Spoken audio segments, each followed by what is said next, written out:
natao ny 7 novambra 2024. Andriamatoa lehibe ny firaketan-tsoratra, miangavy ianao aho hamaky ny andinin-dalàna mifandraika amin'izany. Andininy fa 12 ambizato amin'ny lalam-panorenana ny andalana fa 4 sy fa 5. Akoatra ny raharaha ampisahan'ny andininy hafa ao amin'ny lalam-panorenana ary araka ny fepetra voalazan'ny lalàna fehizoro dia ny fitsarana avy momba ny lalam-panorenana no mitsara ny fifanolanana eo amin'ny fizotry ny fitsapakevim-bahoaka, ny fifidianana ny filohan'ny repoblika ary ny fifidianana solombavam-bahoaka sy ny loholona. Manambara ny vokatra ofisialy ny fifidianana ny filohan'ny repoblika, solombavam-bahoaka ary ny fitsapakevim-bahoaka. Votoatin'ny didim-panjakana laharana fa 2024 raika amby 700 tamin'ny 7 jona taona 2024.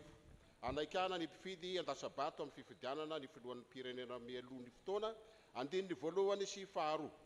Ho fampiarana ny fepetra ao amin'ny andininy fa 150 ao amin'ny lalàna fehizoro laharana fa 2024 ohatraohatra 7 tamin'ny 12 Mey taona 2024 sy ny voalazany andininy fa 4 ao amin'ny lalàna fehizoro laharana fa 2024 ohatraohatra 7 tamin'ny 12 Mey 2024 dia antsoina ny mpifidy ho tonga andasabato ny alarobia 7 novambra 2024 manomboka amin'ny 9 maraina ho amin'ny fihodinana voalohany amin'ny fifidianana ny filoham-pirenena mialoha ny fotoana. Ny lasabato dia ho faranana ny andron'ny fifidianana ihany amin'ny 10 ariva raha tary indrindra manerana ny tany-pirenena na dia eo aza ny fepetra voalazany andininy fa 170 ao amin'ny lalàna fehizoro laharana fa 2024 ohatraohatra 7 tamin'ny 12 Mey taona 2024.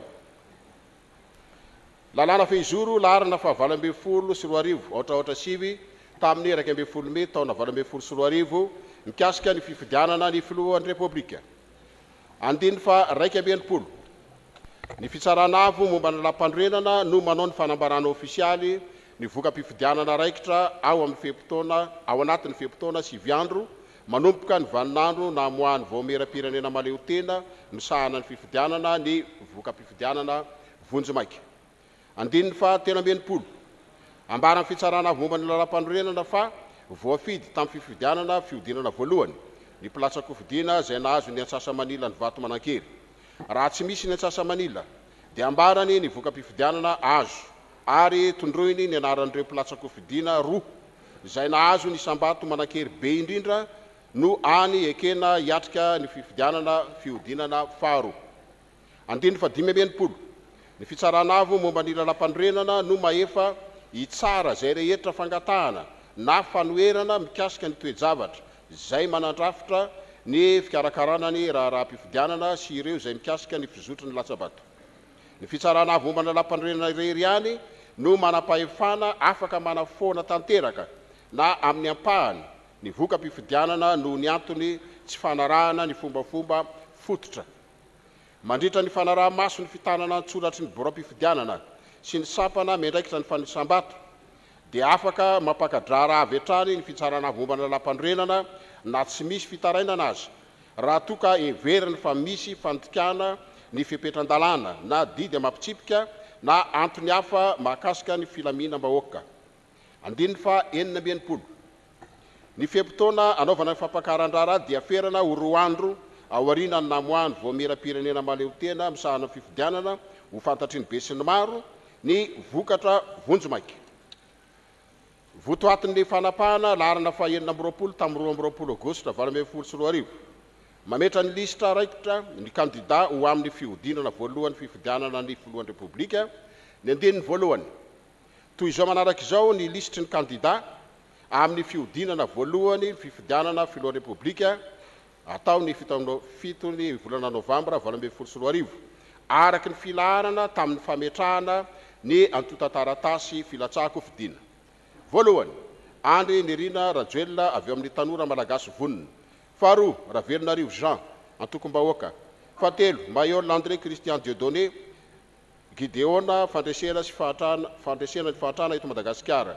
Erinay Fanirso zanaky Madagasikara Parti Travailliste Malagasy. Fahadimy, Julietienne Roland Madagasikara fivoarana. Fahaenina Rasolofin Raosolo Zafy Mahaleo atao koa hoe dama maleo manajary vahoaka.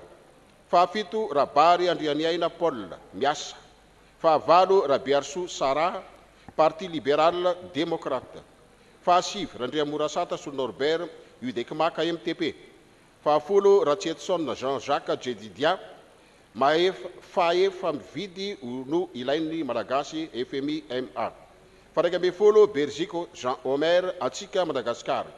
Roa amby folo Rakoto Fringa Richard Razafy Solidarité des jeunes intellectuels pour l'avenir de Madagascar.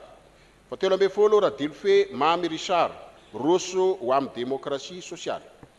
Fahavalo amby folo Rajonar Mapianina Rakoto Armanana Ery Martial Ery vaovao ho an'ny Madagascar. Fadimy amby folo Bezaza Marie Eliana Pascaline Namanasy Parti social-démocrate de Madagascar. Faenina amby folo Ravanomanana Marka Tiko i Madagascar. Fafito amby folo Imbe Serge Jovial antoky ny fivoarany malagasy. Valo amby folo Rajonary Eric Francis malagasy miray mifankaty. Fasivy amby folo Andrian Wilson José Michel Arorika. Faharoapolo Andriatsieno Lalao Arso Marcelin Tafa Jiaby. Faraika amby roapolo Ratsiraka Yarovana Roland malagasy tonga saina. Roa amby roapolo Randriamapionina Joseph Martin refondation totale de Madagascar. Telo amby roapolo Rabaruela Bruno fahazavany Madagascar. Fahaefatra amby roapolo Davidson Riaparany Benjamin firaisam-pirenena ho an'ny fahafahana sy ny fandrosoana. Fadimy amby roapolo Narson Stéphane antoko gasy miara-mandroso. Fahenina amby roapolo Rasolo Voangy Roseline Ema ezaka mampandroso antsika. Fafito amby roapolo Rasolofonjo Aingo Andrianjaka Malala avitra ho an'ny firenena. Favalo amby roapolo Robomanana Rivomanatso Orlando Madagascar vina sy fanantenana. Sivy amby roapolo Rakoto Mamonjy Jean-Max leader Fanilo. Fatelopolo Zafo Vao Jean-Louis gasy mifankaty. Raika amby telopolo Rasolonjatovo Falomampionna Fitambolagnela. Roa amby telopolo Tabera Randriamanatso Kintana. Telo amby telopolo Ramarson Arlette parrainage. Efatra amby telopolo Mahafaly Solonandrasana Olivier Jocelyn parrainage. Dimy amby telopolo Rafalomanana Nirado Fomba ary fahenina amby telopolo Ratsiraka Didier Ignace Arema.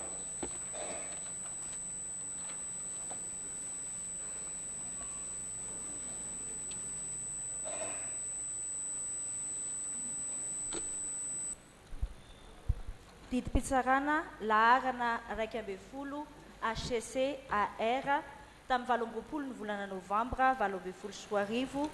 anambarana ny vokatra ofisialy ny fiodinana voalohany amin'ny fifidianana filohan'ny repoblika natao ny 7 novambra 2024. Ny fitsarana avo momba ny lalam-pandrenana araka ireto rizateny ireto. Ny lalam-pandrenana ny volana laharana raiky asoronjato aotraotra telo 20 ny volana novambra 2024 anaovana lalàna fehizoro mikasika ny fitsarana avo momba ny lalam-panorenana. Ny lalàna fehizoro laharana 2024 otraotra valo tamin'ny 12 ny volana May 2024 mikasika ny vitsipika ankapobeny mifeny fifidianana sy ny fitsapakevim-bahoaka. Ny lalàna fehizoro laharana 2024 otraotra sivy tamin'ny 12 ny volana May 2024 mikasika ny fifidianana filohan'ny repoblika. Ny didim-panjakana laharana 2024 efapolo sy eninjato tamin'ny 20 ny volana Jona 2024 mamaritra ny fombafomba fampiarana ny fepetra sasatsasany amin'ny lalàna fehizoro laharana 2024 otraotra valo tamin'ny 12 ny volana May 2024 mikasika ny fitsipika ankapobeny mifeny fifidianana sy ny fitsapa-kevim-bahoaka. Ny didim-panjakana laharana 2024 raiky amby efapolo sy eninjato tamin'ny 20 ny volana Jona 2024 anakana ny mpifidy an-datsabato amin'ny fifidianana filoham-pirenena mialohan'ny fotoana. Ny didim-panjakana laharana 2024 roa amby efapolo sy eninjato tamin'ny 20 ny volana Jona 2024 mamaritra ny modely ny singa fitoriana sasatsasany foroniny ny mpilatsaka hofidiana rehetra amin'ny fifidianana filoham-pirenena mialohan'ny fotoana. Ny didim-panjakana laharana 2024 telo amby efapolo sy eninjato tamin'ny 7 ny volana jona 20 mametra ny abetsahany fandraisana anjara amin'ny plaza kofidiana amin'ny sara noraiketin'ny fanjakana ho amin'ny fifidianana filoam-pirenena mialohan'ny fotoana ary koa ny fombafomba fanonerana ny famerenam-bola. Ny didim-panjakana laharana 20 470 7 jona 20 mametra ny fombafomba fandaminana ny fifidianana ny filoam-pirenena. Araka ireto fanapahana manaraka ireto. Ny fanapahana laharana 20 HCC di 3 tamin'ny 20 volana aogositra 20 mametra ny listra raikitry ny plaza kofidiana amin'ny fiodonana voalohany fifidianana filoam-pirenena atao ny 7 novambra 20 Ny fanapahana laharana 17 seny di 20 ny 20 ny volana aogositra 20 mametra ny listra sy ny toerana misy ny birao fandatsaham-bato amin'ny fifidianana filohan'ny repoblika. Ny fanapahana laharana 20 seny di 20 tamin'ny 7 ny volana septambra 20 novainy fanapahana laharana 17 seny di 20 mametra ny fobe-toerana sy ny firafitry ny sampana ny andraikitra ny fanisambato. Araka ireto antota taratasy ireto. Ny antota taratasy mpifidianana sy ny fitanana an-tsoratra avy amin'ny sampana ny andraikitra ny fanisambato. Ny voka-pifidianana voasoratra ao amin'ny fitanana an-tsoratra sy taratasy fanisambato natao teo anivon'ny birao fandatsaham-bato. Ny fitoriana mikasika ny fiodinana voalohany fifidianana filohan'ny repoblika natao ny 7 novambra 20 nalefa taty amin'ny fitsarana avo momba ny lalam-panorenana. Rehefa noenona Ramatoa sy Andriamatoa Isany mpanolo-tsaina avo momba ny lalam-panorenana tamin'ny fampakaran-teny nataon'izy ireo avy rehefa nandinika araka ny lalàna. Ny fitsarana avo momba ny lalam-panorenana dia nanankinana tamin'ireo manaraka ireto satria araka ny voalazan'ny 19 andalana fahaefatra ankoatra ny raharaha ampisahan'ny andininy hafa amin'ny lalam-panorenana ary araka ny fepetra voalazan'ny lalàna fehizoro dia ny fitsarana avo momba ny lalam-panorenana no mitsara ny fifanolanana eo amin'ny fizotry ny fitsapakevim-bahoaka fifidianana filohan'ny repoblika ary ny fifidianana solombavam-bahoaka soloolona. Ary araka ny 19 andalana fahadimy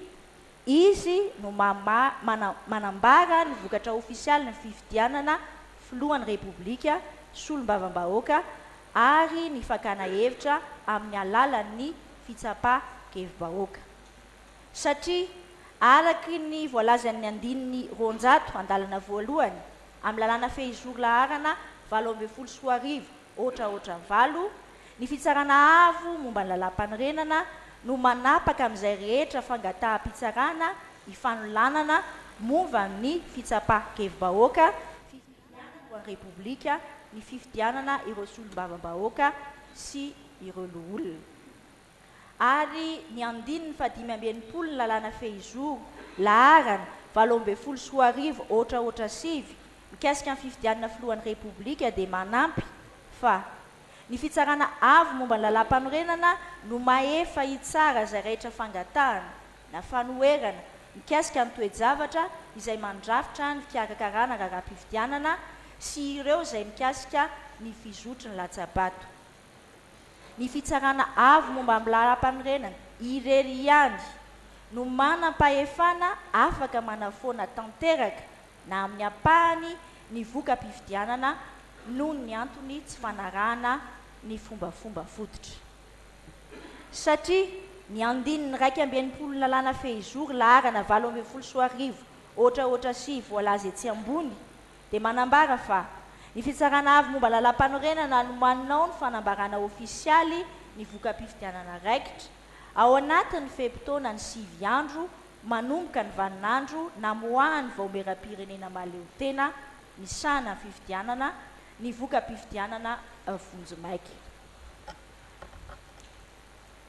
Ary araky ny fanapahana laharana 2 seny di 2024 ny 17 ny volana novambra 2024 ny vaomeram-pirenena maleo tena misana ny fifidianana dia namarana sy namoaka ny vokatra Vonjimaika fifidianana filohan'ny Repoblika nataony 7 novambra 2024 koa ny fanambarana ofisialy ny vokatra raikitra atao zao andro ny 20 novambra 2024 izao dia tafiditra tsara anatin'ny fepitaona voalaza.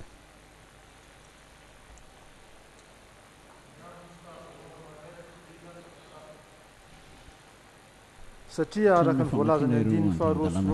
moa zany izay amaritana izao famoahana fomba ofisialy ny voka-pifidianana eto amin'ny fitranavy momba ny lalam-panorenana izao maingo rabarinala ho arahantsika aloha ny famakinana zany andinin-dalàna izany. Hatramin'ny famoahana ny vokatra Vonjimaika ataony vaomeram-pirenena maleo tena misahana ny fifidianana ary araka ny andiny fa 1 andalana faharoa amin'ny lalàna Fezoro laharana fa 2024 aotraotra sivy ny fepitaona anaovana fampakaran-draharaha momba ny fifaноlanana mikasika ny voka-pifidianana dia ferana ho 2 andro aorian'ny famoahana ny voka-pifidianana Vonjimaika ataony vaomeram-pirenena maleo tena misahana ny fifidianana ka ny fepitaona fampakaran-draharaha eto amin'ny fitsarana amina raharaha-pifidianana dia isaina andro feno ho tombotsoan'ny mpitory satria ny andro feno dia isaina andro iray maharitra aotra hatramin'ny 7 ora koa satria ny andro asabotsy 17 novambra 2024 no nanambarana tamin'ny fomba ofisialy ny vokatra Vonjimaika ny fividinana voalohany ny fifidianana filohan'ny Repoblika manomboka ny alatsinainy fa 17 novambra 2024 zany fepitaona io ary mifarana ny talata 20 novambra 2024 misasakalina satria araka ny fitoriana tamin'ny 1 novambra 2024 ny collectif des candidats à l'élection présidentielle 2018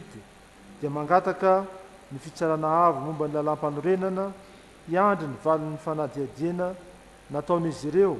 miaraka amin'ny vaomeram-pirenena maleo tena misahana ny fifidianana mba tsy hisiany ahiahy mikasika hosoka indrindra ny bileta tokana ny alohany amoahana ny vokatra raikitra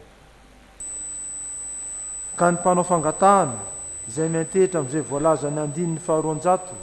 amin'ny alàna Fezoro laharana fa 2024 aotraotra valo mikasika ny fitsipiky ankapobe ny fehny fifidianana sy ny fitsakafam-bahoaka dia mihevitra fa ny fangatahana nataony no nitahotra sao misy mamily viliny latsabato nandritra ny fifidianana natao ny 7 novambra 2024 iny dia tafiditra ao amin'ny fahefan'ny fitsarana avo momba ny lalam-panorenana satria araka ny fitoriana tamin'ny 1 novambra 2024 nalefa taty amin'ny fitsarana avo momba ny lalam-panorenana ireto candidat miisa 13 amin'ny fifidianana filohan'ny Repoblika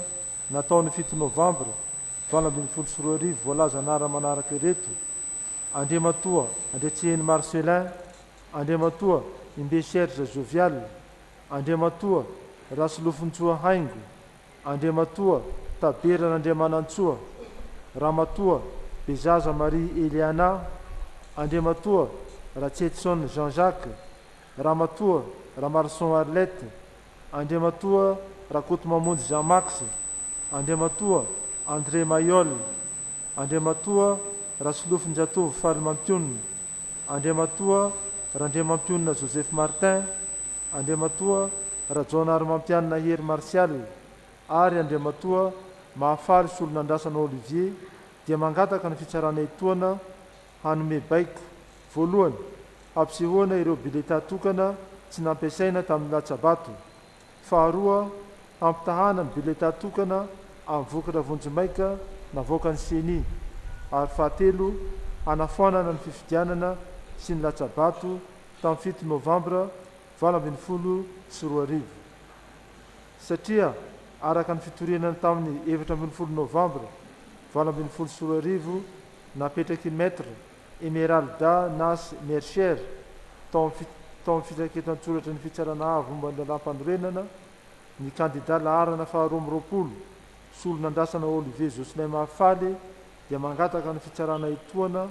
hamerina anisa ny vato tao amin'ny bureau fatsanjahambato ao Tsaramandroso Antsiranana Santramanga Mahajanga Antananarivo fahaefatra Ambodirano Ivato Ambohidratrimo ary Ambanja noho ny vato azon'ny mpitory tsy mifanaraka amin'ny tena isan'ny mpifidy.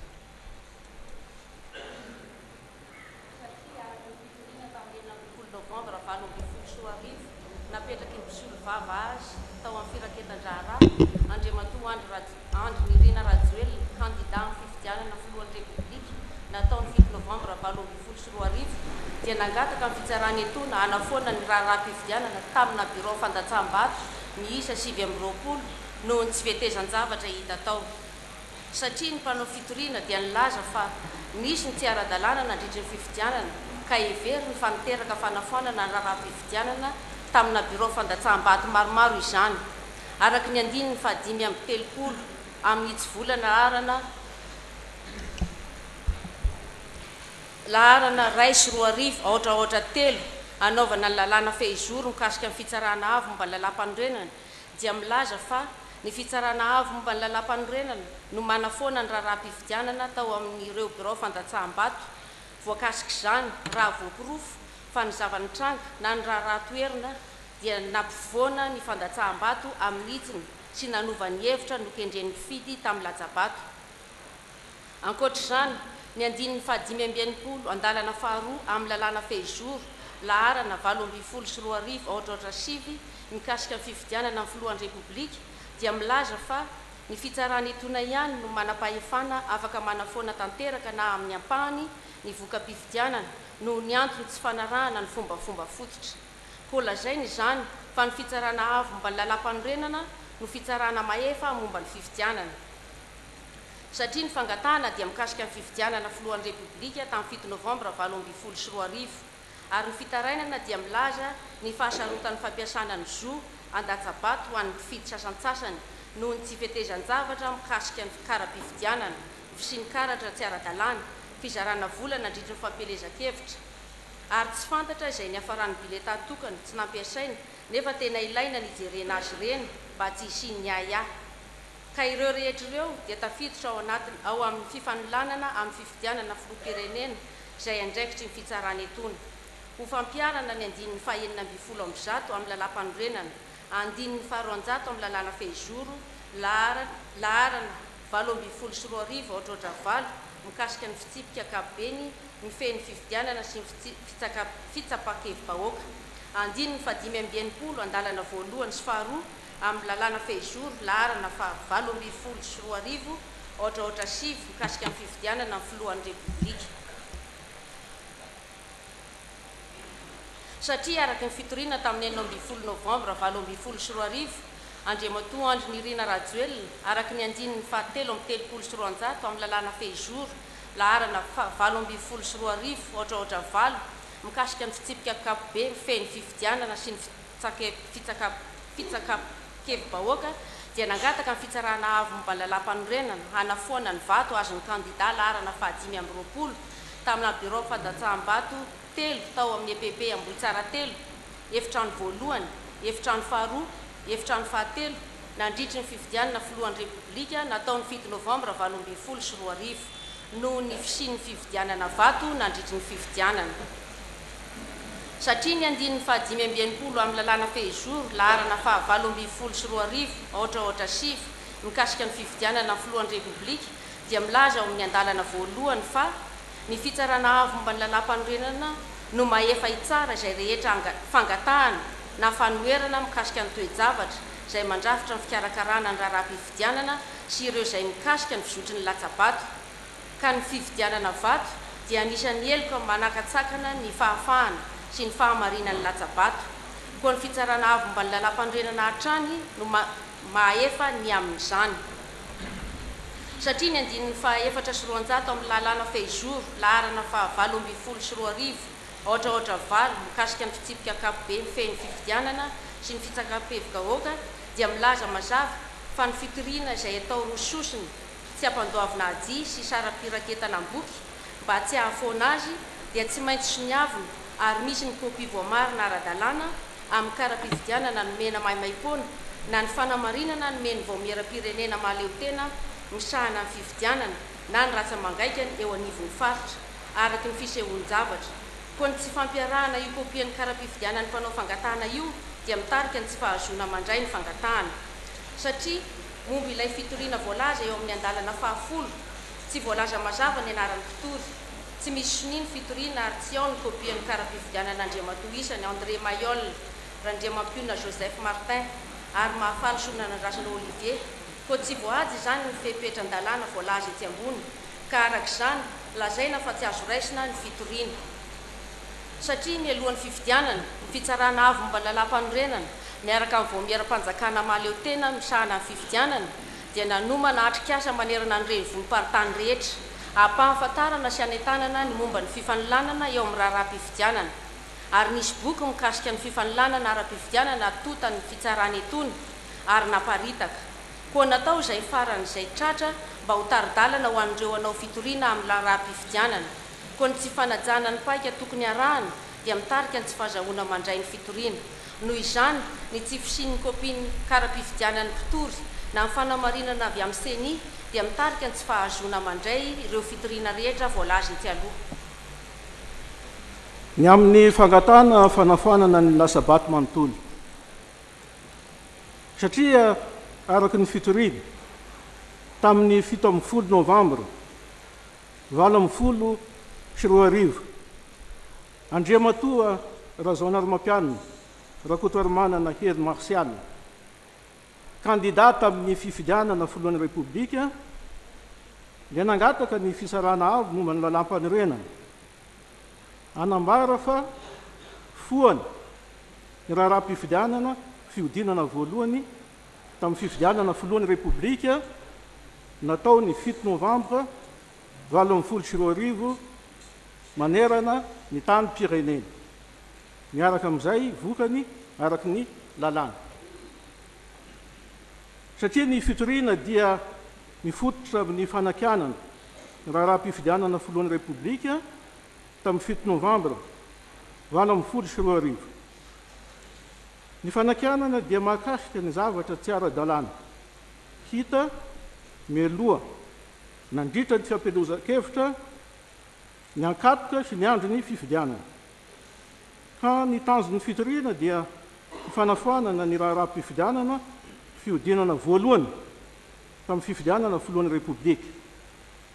koa ny fisarana avy momba ny lalam-panorenana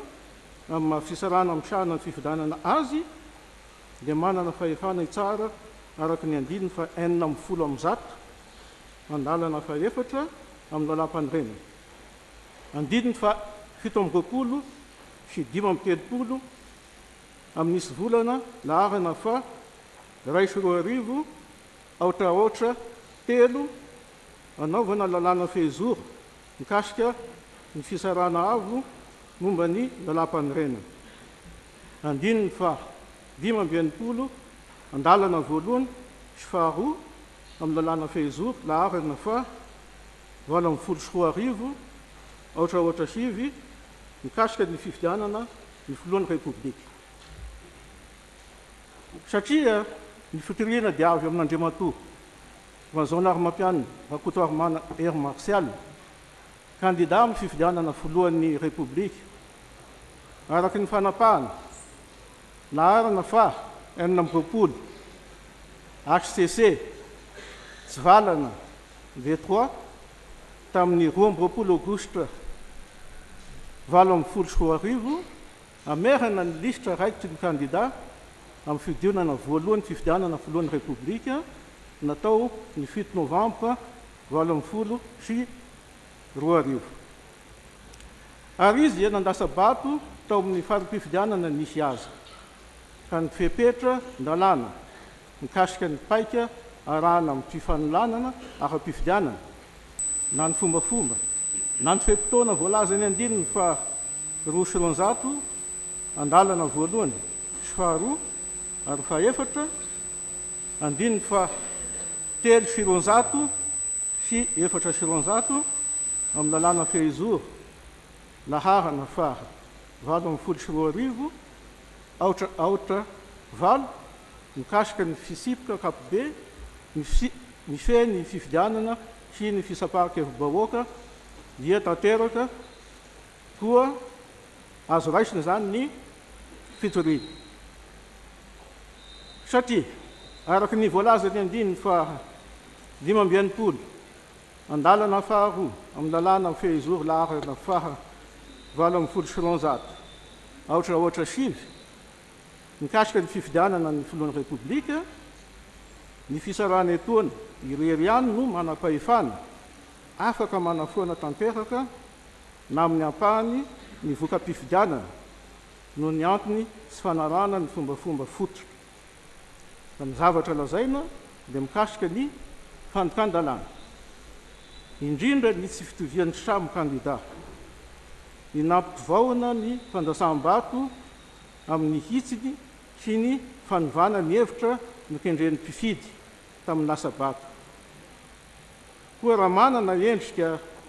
fandokan-dalàna ny zavatra sasany ka mahatopona ndraikitra zay nanao izany eo anatren'ny lalàna abeloka osika amina bileta fizarana vola fisapahakevitra ny andro ny fifidianana misy tranga hafa nefa sy azo everina ho elika fa vokatry ny tsirambony sy fatakaran-javatra na fanomanana tsy lavorary satria na manahoana na manahoana raha raisina tsirairay ireo tsy fetezan-zavatra voalaza sy hita ireo dia eloko azo enjeny eo anatrehan'ny lalàna izy ireny tsy fetezan-zavatra ho sy tokatokana izy ireny fa tsy mahasana ny firenena manontolo na dia tsy azo no dia tsy hita aza ny vokany araky ny lalàna eo amin'ny farim-pifidianana ny sehoana fa raha kambany ireny tsy feteza-zavatra sy tsy fanaran-dalàna ireny na amin'ny abesahana na amin'ny endrika isehoana dia tsy antony hahafoana ny raharam-pifidianana amin'ny akapobeny satria amin'ny lalàna mikasika ny fifidianana mba ahafoana ny lasa-bato manontolo eo amin'ny firenena ny tsy fanaran-dalàna hita dia tokony ho goavam-be ka mety hanova ny vokatry ny fifidianana ka ny fanaraha-maso mandeha tsy voizina ny fitantanana tsoratra sy ny taratasy fanisana vato nataon'ny fitsarana etoana dia tsy nahitana tsy fetezan-zavatra makadira ankoatr'izany tsy nisy fanamariana mikasika izany voasoratra tao amin'ny ankamaroan'ny fitanana antsoratra zay antota taratasy-pifidianana manana lanja mitovy lenta amin'ny lalàna koa arak'izany tsy azo tianina ny fahamarinany lasa-bato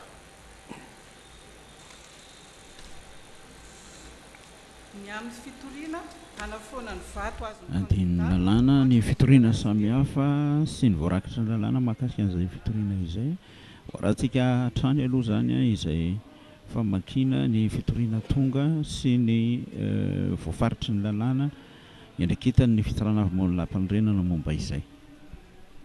tantely raha marison andremanalina lalasora ary sonrandrenjafy ary tojo mamin'ny aina andrembololona ho mpiaro ny tombotsoany dia nametraka fitoriana ho fanoerana sy fanafoanana ny vato azon'ny kandida laharana 720 andry ny irina rajoelona nandritra ny fifidianana filohan'ny repoblika natao ny 7 novambra 2024 satria ny mpitory dia nangataka ny anafoanana ny vato azon'ny kandida andry nirina rajoelona manerana ny tany-pirenena sy tamin'ireo renivohim-paritany renivohim-paritra renivohitry ny distrika noho ny fandikana ny fepetra voalazan'ny lalàna noho ny antony samihafa ary asongadiny manokana ny fitsidiam-paritra miendrika fampahafantarana ny programa IEM sy fizarana t-shirt mialohan'ny fisokafan'ny fampelezan-kevitra ara-dalàna koa satria ny fotoana mialohan'ny fampelezan-kevitra dia tsy voafeny lalàna sy mitombona izany ny tohan-kevitra mahakasika amin'ny fandikana ny fepetra voalazan'ny didy amin'ny mandalàna satria ny mpitory dia milaza fa ny fampiasana marqueur na stylo feutre fa tsy stylo tsotra dia fampirisiana hanao osika sy hanova ny hevitry ny latsabato amin'ny fampiasana marqueur azo fafana ary lazainy koa ankoatr'izany fa ny fampiasana fitomboka x fa tsy fanaovana marika amin'ny stylo dia fomba fifampahafantarana izay raharany lalàna ary mandika ny fenitra milaza fa ny latsabato dia atao ny isambatan'ny olona satria nefa ny fitanana an-tsoratra natao teo anivon'ny birao fandatsaham-bato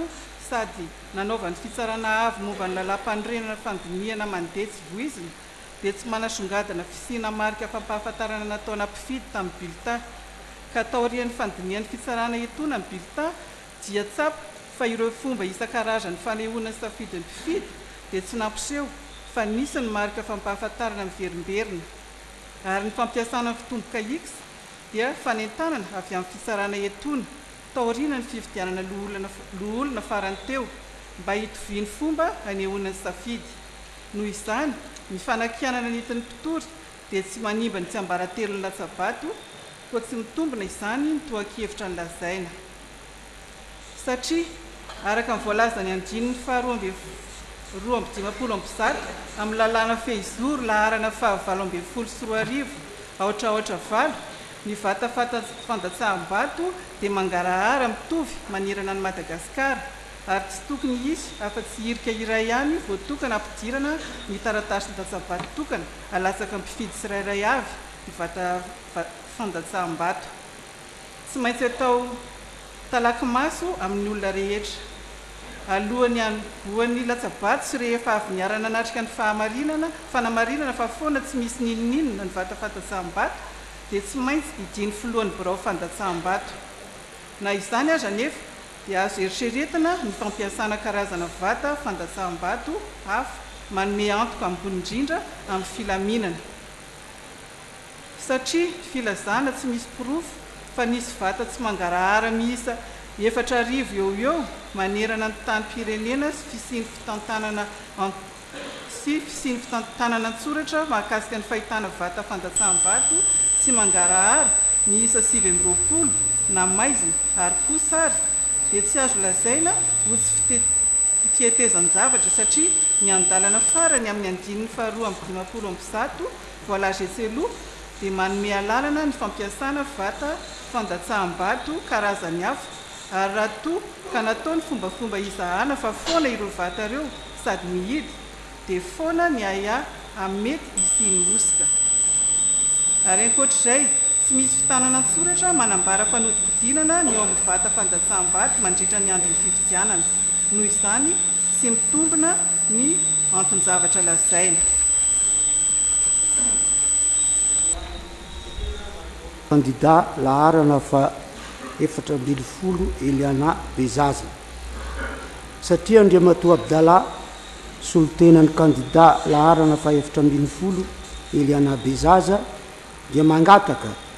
ny anafanana ny vato azon'ny kandida laharana fa 320 Andry Nirina Rajoelina tao amin'ny farim-pifidianany Mahajanga voalohany noho ny ben'ny tanàna io ben'ny tanànany commune io dia Andriamatoa Mokhtar Salim izany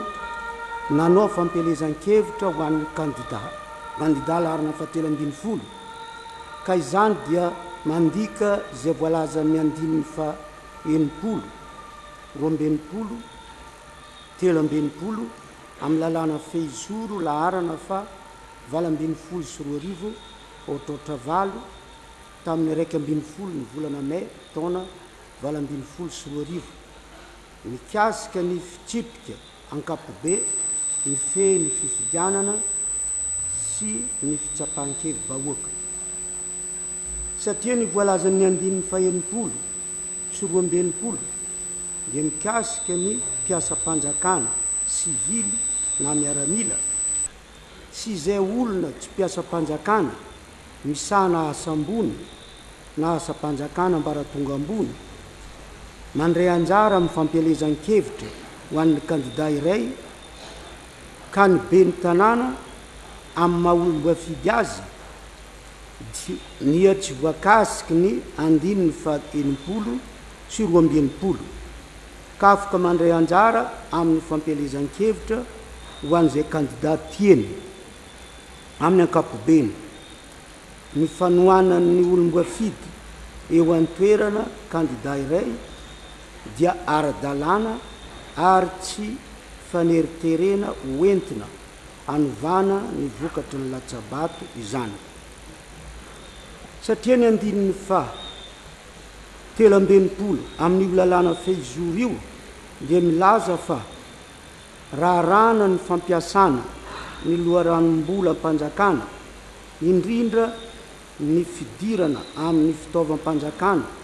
toy ny fiara sy ny tranom-panjakana mikendry ny fampiroboroboana ny asa mandraharaha momba ny fampielezan-kevitra amin'ny fifidianana na fitsapan-kevy bahoaka raha tsy izany dia hiarany sazy voalazan'ny andininy fa 20 amin'ny ity lalàna fehizoro ity ny mpitory dia nampiaraka tamin'ny fitoriana nataony sary maneho ny fiampiasan'io be ny tanàna io ny fiaran'ny komine anaovana fampielezan-kevitra ho an'ny kandida laharana faha-13 satria ny andininy fa 400 amin'io lalàna fehizoro io dia milaza fa tsy maintsy ampiarahana amin'ny fitoriana ireo singa ny taratasy no vokarina rehetra anaporofoana ny antony amaharana ireo taratasy ireo dia mety ho taratasy no mpiavana na ara-panjakana na fijoroana vavolombelona miendrika an-tsoratra izany dia mety mahaleo tena na iombonana ireo singa ny taratasy ireo dia afaka toanana amin'ny fomba rehetra na ankalana izay every ny mpitory fa ilaina ary ny fitsarana avy momba ny lalam-panorenana dia maso mandidy amin'ny lanjan'ny porofo aseho ka ny sary narotsaky ny solotena ao amin'ny antotrataratasynady dia tsy hahafahan'ny fitsarana etoana mandanjalanja mazava ny zava-misy ankoatr'izany araka ny didim-pitsarana no raisin'ny fitsarana etoana hatr'izay ny sary dia tsy mety enty mandanjalanja ka araka ny didim-pitsarana laharana faharoa tripika ACC AR tamin'ny 20 ny volana janoary taona 2024 nanambarana ny vokatra ofisialy ny fifidianana ny mpikambana ao amin'ny antenemeran-doolona natao ny 20 ny volana desambra taona 2024 ny fitsarana avy momba ny lalam-panorenana dia nilaza fa ny kapila manjelatra sy ny sary dia tsy porofo maharesy lahatra sy ara-dalàna ampitombona ny fitoriana koa no re voalaza etsy aloha ireo dia lavina ny fitoriana fa tsy mitombona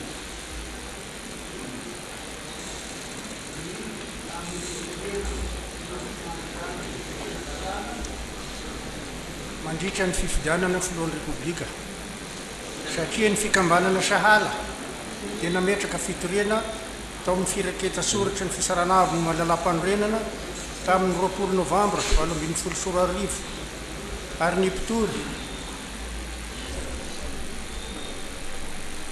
ary ny mpitory dia nanasongadina nisy fanazana ny fepetra-ndalàna mikasika ny fifidianany filohan'ny repoblika ka ny fitoriana dia taratasy sotra fosiny sady sy manaraka ny fepetra ahazona mandray ny fitoriana takiny ny andininy faha 400 amin'ny lalàna fezory laharana faha 724 ohatraohatra valo noho izany sy azo raisina ny fitoriana ny amin'ny fanasoahana ny fitoriana rehetra nataon'ny kandidara valimanana marika satria araky ny taratasy tamin'ny 1 novambra 2024 nataon'ny metra Raobena Andrian Zakarvony mpisolo vava ao amin'ny ho lafitry ny mpisolo vava eto Madagasikara ny kandida marika valimanana dia napahafantatra ny fisarana avy momba ny lalam-panorenana fa soahana avokoa ireo fitoriana nataony amin'ny fihodinana voalohany ny fifidianana filohan'ny repoblika tamin'ny 7 novambra 2024 ka noraketiny fisarana etoana ansoratra izany fanasoahana izany ny amin'ny fanamarinana ny vato satria ny fisarana etoana nandritra ny kirakirana ny antota taratasy mpifidianana sy ny fandiniana ny fitoriana dia nanamarina ny vato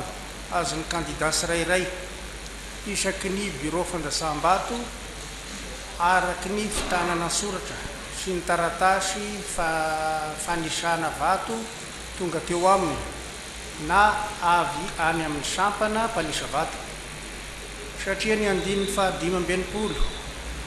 amin'ny lalàna fezory laharana faha 724 ohatraohatra sivy tamin'ny 12 Mey 2024 mikasika ny fifidianany filohan'ny repoblika dia milaza fa ny fisarana avy momba ny lalam-panorenana no mahefa hisara izay rehetra fangatahana na fanoherana mikasika ny toezavatra izay mandrafitra ny fikarakarana ny raharaha-pifidianana sy ireo zay mikasika ny fizotra ny lasabato ny fisarana avy momba ny lalam-panorenana irery ihany no manam-pahefana afaka manafoana tanteraka na amin'ny ampahany ny voka-pifidianana noho ny antony sy fanarahana ny fombafomba fototra mandritra ny fanaraha-maso ny fitanana soratra ny bureau mpifidianana sy ny sampana miandraikitra ny fanisam-bato dia afaka na pakadraharaha avy atrany ny fisarana avy momba ny lalam-panorenana na dia sy misy fitarainana aza raha toaka heveriny fa misy fandikana ny fepetra-ndalàna na didy aman-dalàna na didy mampisipoka na antony hafa mahakasika ny filaminam-bahoaka koa io fanamarinana ny vato io dia ahafahan'ny fisarana etoana manisy ny fahadisoana sy nahy hitany tamin'ny antota taratasy mpifidianana fitanana soratra zany taratasy fanisana vato izay nampitaina taminy nandritra ny fanadiadiana nataony ka io fomba io koa dia ahazoan'ny fisarana etoana mamaly ny fangatahana nataon'ny mpitory sasasasany noho izany ny antonantony no lazaina mikendry ny hanisana indray ny vato nataona kandida sasasasany dia efa voavahan'io fomba no tanterahana io ny amin'ny fitoriana mikasika barao fandasaham-bato roa ao amin'ny commune ambanivohitra tsara taonina satria andray matoa lalao eme andrianjaka solotena ka mmr dia nametraka fitoriana roa tany amin'ny ratsa mangaiky any seni ny iray mangataka fankatana fanadiadiana mikasika barao fandasaham-bato iray ao amin'ny commune mianido ary ny faharoa milaza ka tsy marina ny fanasa-vato ary ahina ny fisinymosoka tao amin'ny birao fandasaham-bato ao amin'ny fokotan'ny tanambao ambato ka ireo birao fandasaham-bato roa ireo dia samy ao anatin'ny commune ambanivohitra tsara otana district Ambelo amolon-tsibiana avokoa satria ireo fitoriana ireo dia nahafeno ny fepetra voalaza ny didy amandalana anisan'izany ny fepitoana fametrahana fitoriana ka azo raisina ary ny fahamarinana nataon'ny fitsarana etony dia nahitana fa mitombona amin'ny apahany izy ireo koa mba amerenana ny fahamarinana latsabato fitsarana etona dia namerina nanisa manontolo ny vato tamin'ireo fandasaham-bato ireo ny amin'ny fanamarinana ny bilita fotsy sy ny tsy manan-kery satria ny andiny ny fahadimy ambenimpolo ao amin'ny lalàna fehizoro laharina fahavalo ambin'ny folo sy roa arivo ohatraohatra sivy dia milaza fa mandritry ny fanaraha-maso ny fitanan-tsoratra ny birao fifidiahana sy ny sampana miandraikitra ny fanasam-bato dia afaka manampadrara avy hatrany ny fitsarana avy molalam-panorenana na tsy misy fitarainana azy raha toa ka heveriny fa misy fantikana ny fepetran-dalàna na didy amampitsipika na antony hafa mahakasika ny filaminam-bahoaka koa arak'izany ny fitsarana etony dia nanamarina namerina nanisy ary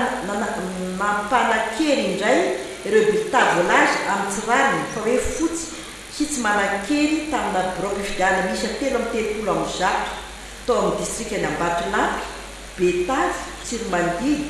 Ambanja, Vohemary, Nosy-Be, Lalangina, Ikongo, Ambositra, Vangaindrano, Mahajanga faharoa, Tsaratanàna, Mitsindro, Port-Berger, Marivoay, Ambato-Boeny, Soalala, Tomasina faharoa, Brickaville, Sonerano-Vongo, Vatomandry, Vavatenina, Betioky, Ampanim Ouest, Beroroa, Sakara ary Tolaniara ka zafanitsin'izany dia nampakery vato miisa 7,7 ny amin'ny fitanatsoratra momba ny tsy fahatomombanana satria nindisitry ny fitananatsoratra avy amin'ny sampana mpanisa vato voaray tao amin'ny fitsarana avy lalam-panorenana dia nahitana fitanatsoratra miisa 9 momba tsy fahatomombanana koa tsy azo natao ny nampakery ny vokatra tamin'ireo birao fandasaham-bato ireto Bemody, fokotany Bemody, Ambalakida, commune Andramamy, district Morafenibe, birao fokotany Tsararano, commune Komadia, district Mampikony. Gite d'Etapy, Ampoatsatoka, fokotany Ampoatsatoka, commune Antakotaka, district Mavantsitra. EPP Tsimikaboke, fokotany Tsimikaboke, fokotany Maroalipody, district Ambovombe, Androy. EPP Andranovao, fokotany Andranovao, commune Ampany Centre, district Ampany Ouest. Birao fokotany Ambondropaly, fokotany Ambondropaly, commune Belamoty, district Betioky Sud. Satria taorian'ny fanamarina totataratasy fifidianana tonga teto amin'ny fitsarana avim-balalam-panorenana noho tsy fisian'ny fitahanantsoratra momba ny tsy fahatomombanana, fitahanantsoratra ary taratasy fahasama-vato dia tsy azo natao ny nampakery ny vokatra tamin'ireo birao fandasaham-bato ireto. Birao fokotany Kirano, Salle 2, fokotany Kirano, commune Solila, district Kalamavony. EPP Vohimena, Mahafaly, commune Ilakabe, district Iosy. EPP Vombao, fokotany Akady, commune Kazomanga Ouest, district Betioky Sud. EPP Bevoay, fokotany Besavo, Bevoay, Fenorife Beroy, Manera Mahasoa, commune Betioky Sud, district Betioky Sud. EPP Tsaniria, birao fokotany Satrapotsy, commune Satrapotsy, district Tombobory. Ny amivoka-pifidianana amin'ny ankapobeny satria araka ny andiny fahafito amby efapolo andalana fahatelo amin'ny lalam-panorenana voafidy soloan'ny republika avy hatrany zay mazona tasa manila ny vato manakery amin'ny fiodiana voalohany raha tsy traky izany zay mazony apahabe indrindra amin'ny vato manakery milany ho filohan'ny repoblika amin'ny fiodiana faharoa amin'ireo mpilatsako fidiana roa mahazo vato be indrindra amin'ny tafidiana voalohany satria tsy nisy kandidanazy ny atasa manila ny vato manakery tany latsabato fiodiana voalohany koa isy ny fiodiana faharoa ho an'ireo kandida roa nahazo ny apahivato be indrindra tafidiana voalohany. Noho ireo anton'ireo ny fitsarana fomba lalam-panorenana dia mamoaka izao didy izao.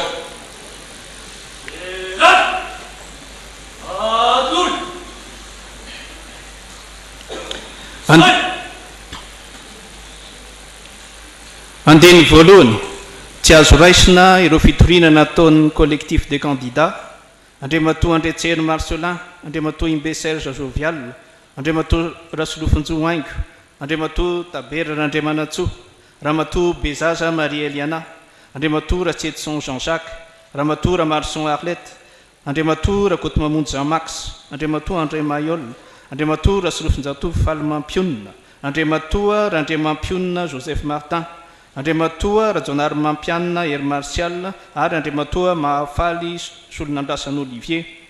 Andriamatoa Solonandrasana Olivier Jocelyn Mahafaly, Andriamatoa Andrinirina Rajoel. Andininy faharoa ny fitoriana noho ny fandikana ny fipetra-dalàna nandritra ny fanomanana ny fifidianana filohan'ny repoblika nataon'ny fikambanana sahala dia tsy azo raisa eo amin'ny fombafomba tokony arahana.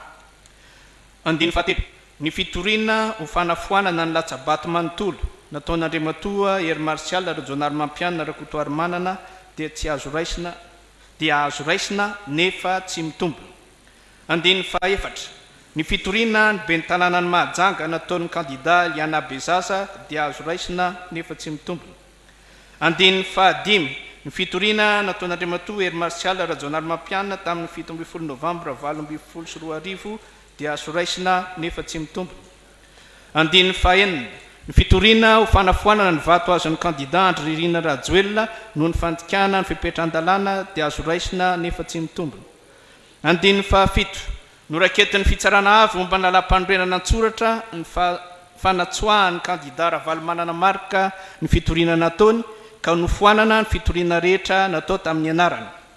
Andiny fahavalo ny tohan-kevitra mikendry ny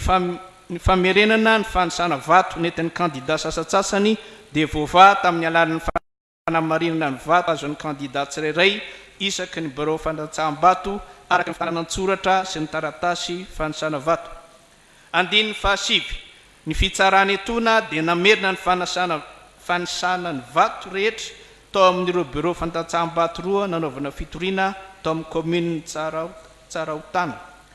Andiny fahafolo ny fitsarana etona dia nanamarina namerina nanisa ary nampanakery ireo bulletin voalaza tamin'ny tsirariny fa hoe fotsy sy tsy manakery tamina bureau fandatsaham-bato misa 330 amina distrika samihafa. Andininy faharaiky amby folo noho ny tsy fahatomombanany miariary dia tsy azo natao ny ampanakery ny vokatra tamin'ireo bureau fandatsaham-bato voalaza eo amin'ny andalana fa 470 sy fa 570. Andininy faharoambifolo ambara arak'izao manarak'izao ny vokatry ny latsabato fiodinana voalohany amin'ny fifidianana filohan'ny repoblika. Isan'ny voasoratra 320 7,4 sy 7 tapitrisa inscrit 9 949 083. Isan'ny mpifidy 10 sy 7 sy enina sy 3 hetsy sy 5 tapitrisa votant 5 367 550. Vato fotsy sy vato maty 970 sy 700 sy 9 sy 4 sy 3 hetsy. Blanc et nul 386 946. Vato manakery 4 sy 900 sy 7 alina sy 7 tapitrisa sy vietsy azafady sy 4 tapitrisa. Suffrage exprimé 4 980 604. Tainy fandraisana anjara 350 isanjato. Taux de participation 53,95%. Vato azo ny candidat tsirairay. Candidat larana voalohany Rasolofinjoa Aingo Andriakaja Malala. Vato 2,7 47 932 na otra faingo 950 isanjato soit 0,96%. Larana faharoa Rakoto Firinga Richard Razafy. Vato 4,7 sy 9 26 534 na otra faingo 350 isanjato 0,53%. Candidat larana fahatelo Tabera Randriamanatsoa. Vato 5,7 sy 48 705 na otra faingo 80 isanjato 0,98%. Candidat larana faefatra Rasolofindraosolo Zafy Maleo Di Dama Maleo. Vato 7,7 sy 300 sy 9 sy 1 alina 16 367 na otra 370 isanjato 0,33%. Larana fahadimy Jules Etienne Roland. Vato 9,7 sy 1 alina 10 756 na otra 20 isanjato 0,22%. Larana fahenina Ratsetson Jean-Jacques Gédidia. Vato 2,20 sy 500 sy 1 alina 15 281 na otra 2,70 isanjato 0,31%. Larana fafito Andriatseheno Lalao Arsoa Marcelin. Vato 2,50 sy 200 sy 7 sy 1 alina 28 252 na otra 7,50 isanjato 0,57%. Larana fahavalo Rabary Andrianiaina Paul. Vato 20 sy 700 sy 7 sy 4 alina 48 980 na otra 80 isanjato 0,98%. Larana fasivy Rabe Arsoa Sara. Vato 5,20 sy 900 sy 3 sy 1 alina 23 685 na otra 70 isanjato 0,48%. Larana fahafolo Davidson Andriaparany Benjamin. Vato 20 sy 700 sy 5 sy 1 alina 25 420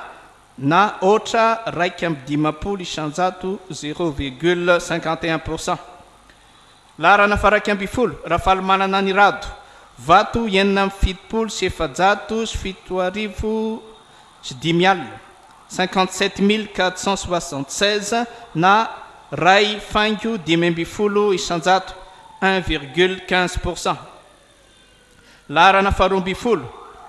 Rajaonar Mampianina Rakotoary Manana Air Martial. Vato 70 sy 7 sy 3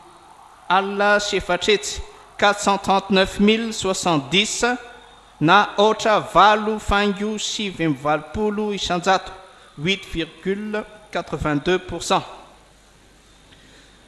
Candidat fahateloambifolo Rajoelina Andry Nirina. Vato 3,70 sy 4 sy 5 alina sy vietsy sy 1 tapitrisa 1 954 023 na 7 fango telombrôpolo isanjato 39,23%. Candidat fa efatra ambifolo Bezaza Marie Eliana Pascaline Manasy vato 2,valopolo sy efatralina 40 882 na aotra fango 2,valopolo isanjato 0,82%. Candidat fa dimy ambifolo André Noelson José Michel vato 2,70 sy dimanjato sy enina sy roa alina 26 572 na otra 3,10 isanjato 0,53%. Candidat fa enina ambifolo Narson Stéphane vato 5,70 sy eninjato sy 10,000 5675 na otra fango raiky ambifolo isanjato 0,11%. Candidat fa fito ambifolo Rajonary Eric Francis vato 7,10 sy fitonjato sy efatrarivo sy ray alina 14 758 na otra 3 isanjato 0,30%. Candidat fa valo ambifolo Ramarson Arlette vato 5,70 sy eninjato sy roa arivo sy ray alina 12 645 na otra 5,20 isanjato 0,25%. Candidat fa sivy ambifolo Berziky Jean Omer vato 2,10 sy telonjato sy 10,000 sy ray alina 15 352 na otra 1,30 isanjato 0,31%. Candidat faharoapolo Randriamampiolona Joseph Martin vato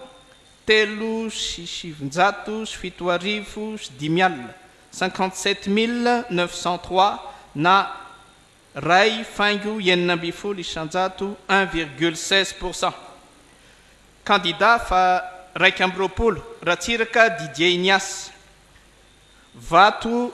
2,20 sy roanjato sy roa arivo sy roa alina 22 222 na otra 5,70 isanjato 0,45%. Candidat fa 2,20 Mahafaly Solonandrasana Olivier Jocelyn vato 7,30 sy efajato sy 3 arivo sy roa alina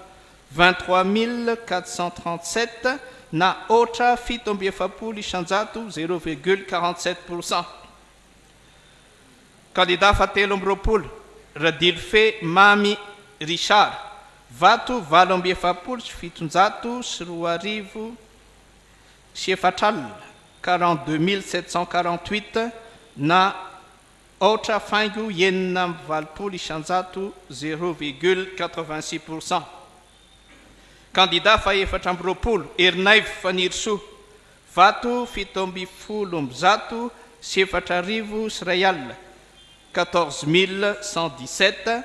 na otra 7,20 isanjato 0,28%. Candidat fa 5,20 Ravalomanana Mark vato 7,30 sy valonjato sy eninalina sy fito hetsy sy ray tapitrisa 1 760 837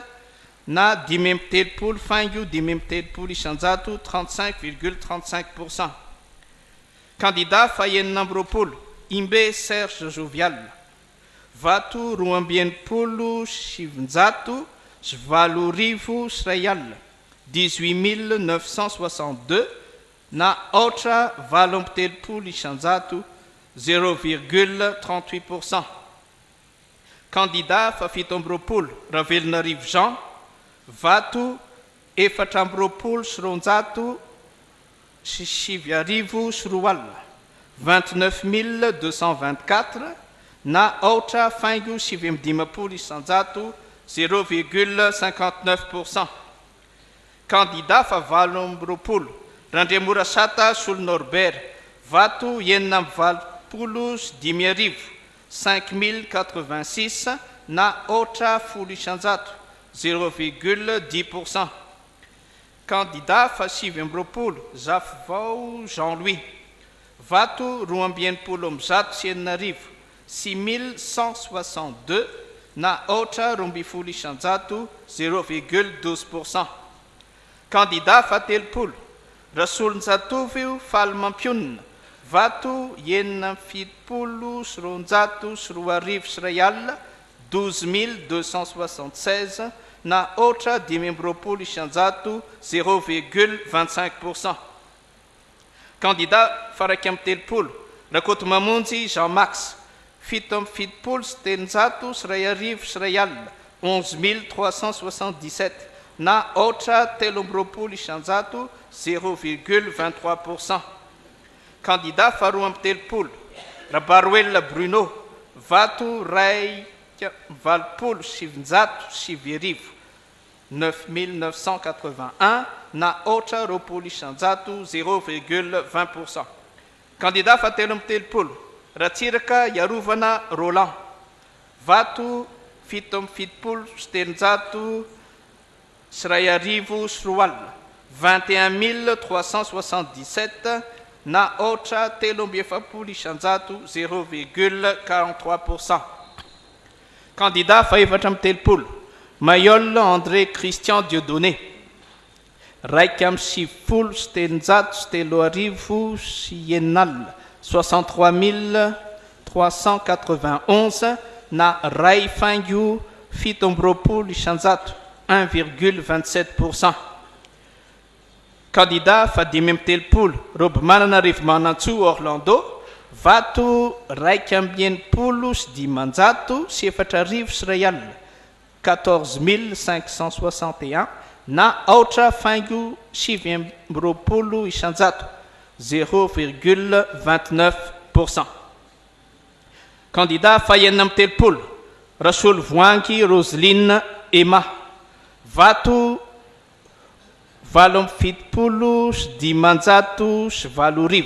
8.578 na otra 7 isanjato 0,17%. Andiny fa 3 ireo candidat roa ekena hiatrika ny fiodinana faharoa amin'ny fifidianana filohan'ny repoblika dia Andriamatoa Andrinirina Rajoelina sy Andriamatoa Ravalomanana Mark. Andininy fa 4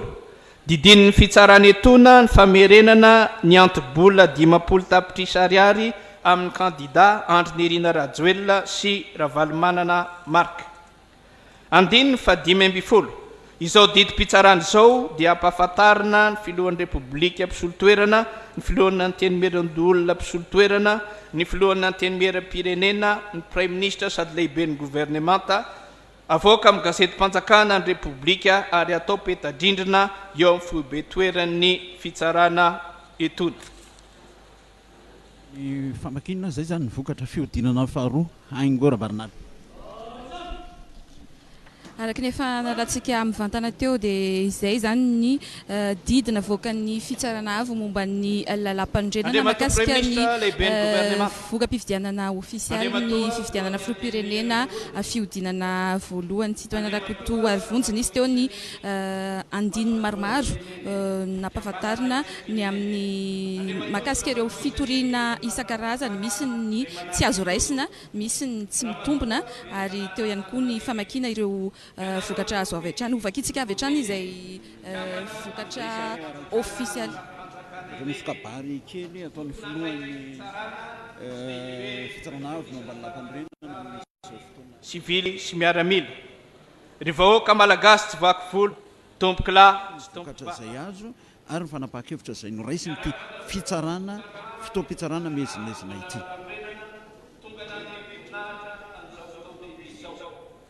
Ny andininy fa 900 tempoka 5 lalam-pandrenana dia milaza fa ny fitsarana avo momba ny lalam-pandrenana no manambara ny vokatra ofisialy ny fifidianana ny filohan'ny repoblika solombavam-bahoaka ary ny fakana hevitra amin'ny alalan'ny fitsapahakevy-bahoaka. Ity androm-panjakana ity dia miandraikitra ny maharadalàna sy mamoaka ny valim-pifidianana. Nanomboka tamin'ny asabotsy 10 Novambra 2022 andro natongavany ny antotantaratasy voalohany teto dia niasa andro manalina ny mpiara-miasa rehetra tsy ankanavaka izay sorako ampabe maso eto mikasika ny fikirakirana ny valim-pifidianana. Nanomboka tamin'izay fotoana izay dia nanatanteraka ny asa fanisana sy ny fanaraha-maso napetraka aminy ny fitsarana. Nijery ihany koa ireo fitoriana voaray. Na tsy nisy aza ny fitoriana dia tsy maintsy misy izay fanaraha-maso izay. Nisy ny fanitsiana ny diso, nisy ny fanarenana ny lesoka, nisy ny fitadiavana ny tena valim-pifidianana marina teo anivon'ny birao-pifidianana. Tao aorinan'izany asa be izany ny adefoy aza ny fotoana nomeny lalàna no namoahana an'izao valim-pifidianana ofisialy izao. Vity ny dingana iray lehibe da dia nisy aza ny sakana sy ny famingaminganana maro samihafa. Ny fitsarana avy mombana lam-pandroenana dia nanao ny asany araky ny rariny sy nitsiny. Ampatsiahivina ny tsirairay fa tsy ny fitsarana no mifidy ny kandida ho lany fa ny vahoaka malagasy izay ny mpifidy rehetra no misolotoerana azy. Ny asan'ny fitsarana dia ny ampanaja ny tena safidy mpifidy. Raha resaka fifidianana dia tsy misy ny fahagagana na ny mazia. Nampiseho fahamatorana tanteraka ny mpifidy nandritra n'iny fiodinana voalohany iny. Adiditsika mpisehatra rehetra amin'ny fifidianana no mampiseho fahendrena sy fahamatorana toa ireo mpifidy. Mila misintona lesona mikasika ny fiodinana voalohany sika. Ohatra ny senia sy ireo mifanandrana fiodinana faharoa dia tokony miara-misalahy mametraka ny resaka informatika itokisan'ny rehetra. Ny tompontsoan'ny mpifidy no loloavina ambonin'ny loha amin'izany ary ankitsi-po no anaovana an'izany. Tokony misy fepetra ho raisina ihany koa izarana ny karatry ny mpifidy izay be loatra ny tavela. Tohizana ihany koa na defoy aza ny fotoana ny fanabeazana ny olom-pirenena mikasika ny fifidianana. Sombitsombiny ihany ireo fa mila tsaraina amin'ny ankapobeny ny fikarakarana fifidianana. Ho an'ireo kandida roa hiatrika ny fifidianana, fiodinana faharoa. Mpifaninana ianareo fa tsy fahavalo. Samy malagasy ianareo ary ny firenena iombonana. Ny iray aminareo no hitondra ny tany sy ny fanjakana manomboka amin'ny fianianana amin'ny volana janoary. Ho filohan'ny pirenena ny malagasy tsy ankanavaka. Koa fadio izay mety ampiady, ampisaraka, mandratra, ny mifampiantsy fa mila ny firaisan-kinan'ny malagasy rehetra izay hitondreo. Tezao amin'izany ny pomba anareo. Misy zavatra anankiray tsara ho fantatrareo. Ireo izay mahalala ny tantaran'i Madagasikara, ny tantara tena izy fa tsy ny tantara ofisialy, dia mahafantatra fa ity taona 2024 ity dia fotoana tokony hamerenana ny asam-piandrianan'ny fanjakana malagasy izay very sy novonoina ary nofafana tamin'ny fanjanahantany. Adiditsika ankehitriny indrindra izay manantena ny hitondra ny tany sy ny fanjakana no manantanteraka izany. Kasakasaka izay mitady hitsivalana amin'izany fa masina ny tanindrazana. Mampitarana dieny-zao an'ireo izay alaim-panahy mikotrika sy andrehatra atopoko eto amin'ny firenena. Tsy azo leferina izany ary tsy maintsy mandray andraikitra amin'izany ny governemanta sy ny mpitandro ny filaminana. Mazava ny valim-pifidianana tsy mila korontana ny vahoaka malagasy. Manantena antsika rehetra iroso am-pilaminana any amin'ny fiodinana faharoa, ampanajana sotoavina malagasy. Ny mpifidy no tompon'ny teny farany. Misaotra tompoko vavy, mankatelona tompoko lahy. Kabary nataony filohan'ny fitsarana momba ny lampanorinana Erika Rakotoarisoa karazana namarana ity fotoam-pitsarana ity fa aingorabarinala tsara averina angamba ampatsiahivina ny vokatra ofisialy voka-pifidianana no atondia eto isy ireo tarehimarika samihafa izay nivoaka ofisialy amin'izao vokatra ny fifidianana filoham-pirenena fiodinana voalohany natao tamin'ny 7 novambra lasa teo iny. Toy izao ary ny isan'ireo voasoratra anarana telo amby valopolo sy sivy arivo sy efatra alina sy sivy hetsy sy sivy tapitrisana 9 989 083 ny listan'ireo tonga ny fidy 5,500 sy 7 arivo sy enina alina sy 3 hetsy sy 10 tapitrisa ny isan'ireo vato fotsy na tsy manan-kery 9,4 sy 700 sy 9 arivo sy 4 alina sy 3 hetsy ny isan'ireo vato manan-kery kosa 4 sy 900 sy 4 alina sy 7 hetsy sy 4 tapitrisa ny tany fandraisana anjara 3,10 faingo 5,90 isanjato. Ireo candidat telo voalohany no fitiniko tsy toenaka kotoary vonjy ny candidat larana fa 3,20 nahazo vato 3,20 sy 4 arivo sy 10 alina sy 7 hetsy sy 2 tapitrisa izany hoe 7,30 faingo 3,20 isanjato fa ary kosa ny candidat larana fa 5,20 nahazo ny vato 7,30 sy 700 sy 9 alina sy 7 hetsy sy 2 tapitrisa na 5,30 faingo 5,30 isanjato ary ny candidat larana fa 12 nahazo vato 7 sy 7 arivo sy 3 alina sy 4 hetsy na 8 faingo 2,20 isanjato. Famtinan'izay fa raha fitinana kosa izay nambarana ny filohan'ny fitsaranavy lampanorenana mazava ho azy irositsika amin'ny fiodinana faharoa ny candidat Andry Nirina Rajoelina sy Marc Ravalomanana no hiatrika izay fiodinana faharoa ny fahasivy-ambin'ny ny volana Desambra 20 amby sivanjato sy arivo ary ny ray amin'izy mirahalahy io ihany koa no hitondra Madagasikara mandritry ny 5 taona hapetraka amin'ny fomba ofisialy ny volana Janoary 20 amby 2 arivo. Ny nisongatana dia tamin'ny kabary izay nataony ny filohan'ity androm-panjakana nandritra ity lanonana mandretriketrika lanonam-pitsarana mandretriketrika namoahana voka-pifidianana ity dia ny fampahafantarana fa tsy mpifandrafy fa mpifaninana tsy mpifahavalo ary napetraka ihany koa tamin'ny kabary izay nataony fa ilaina ny fanatsarana ny lafiny ara-teknika ny fanatotosana sy fandavoraniana ny fifidianana ny lesoka teo aloha tamin'ny fiodinana voalohany 7 novambra